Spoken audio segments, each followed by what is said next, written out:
বিশেষ করে কেনাকাটা শেষ করে আসলে আমরা ওই আলামিনের ফোন আসছিল, তো আলোচনার পরও আমরা সবাই দেখতেছেন আসলে আমার প্রিয় ভাই আজাদ ভাই উনি ভিডিওটা করছে।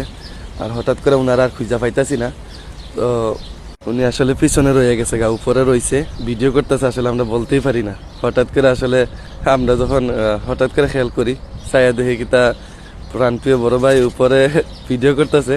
তারপরে নজর দিয়ে দেখলাম উনি উপর থেকে ভিডিও করতেছে।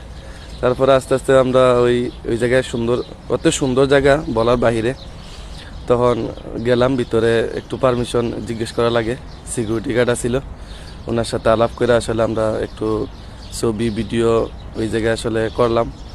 তারপরে দেখা গেছে যে না আসলে খুবই ভালো মানুষ। তারপরে বড় ভাইও আস্তে আস্তে উপর থেকে আমরা যে জায়গায় ছবি এই জায়গায় আসলে আসলো উনি।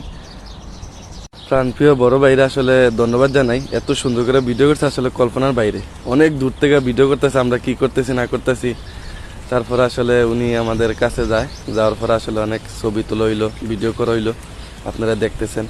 আসলে বড় ভাইয়ের তুলনাই হয় না যে এত সুন্দর করে ভিডিও করছে। আসলে পরবর্তীতে যখন ভিডিওটা দেখছি তখন আসলে অনেক ভালো লাগলো আর কি, যে আসলে এত সুন্দর করে উনি ভিডিও করছে। ওনার অসংখ্য ধন্যবাদ। আর আপনারা যদি আবুধাবি এদিকে আসেন তাহলে মুকসি মল আসলে আসলে দেখতে পারবেন যে কতটা সুন্দর জায়গা আর কি। সরাসরি না তাহলে আপনারা বিশ্বাসই করতে পারবেন না।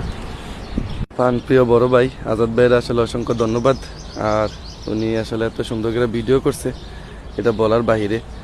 তো আপনারা যদি কখনো এই জায়গায় আসেন আসলে দেখবেন। পার্কিং থেকে আসলে ওই মার্কেটের থেকে আসলে দেখতেছিলাম আমরা গাড়ি কোন জায়গায় আছে, তো দেখা গেছে যে গাড়ি ওই জায়গায় আছে আর কি, দূর থেকে ভিডিও। তো আশা করি ভিডিওটা সবাই ভালো লাগবে। প্রিয় ভাই আজাদ ভাই, সব কিছু শেষে আসলে আবার আমরা সবাই রুমে চলে যাই। সবাই অসংখ্য ধন্যবাদ।